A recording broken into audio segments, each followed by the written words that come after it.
3-in-1 coffee recipes. Let's go. Kuha ka ng kahit anong peanut butter. Gagamitin ko ay Jim's 3+1 coffee plus Korean ginseng. May health benefit pa siya of Korean ginseng for only $7.25. So, ilagay mo na yung kape mo dyan. Pag kayo gagawa ng kape sa tapat na electric pan. Available din siya in twin pack. Kung wala kang kakambal, edi baka... Pwede rin ba ito sa walang kakambal? Kasi twins. Okay, hot water lang. Alam niyo ba ang Korean ginseng helps boost your energy tsaka enhance your memory. Helps ha. It helps. Kuha ka ng 2 tablespoons ng any chocolate powder na drink na gusto mo. Tapos 1 tablespoon ng milk. Lalagyan ng ba nito powdered milk o gatas ni Jack? Gatas ni Jack.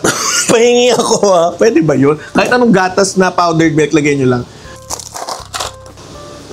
Ice. And kung medyo nakakaluwag-luwag ka, maglagay ka ng fresh milk. And ayan na, may Choco Banana Peanut Latte ka na. Ang Jim's 3+1 coffee ay available in all leading stores nationwide. Daming nutrients ito, 3+1 with Korean ginseng at saka batang may laban.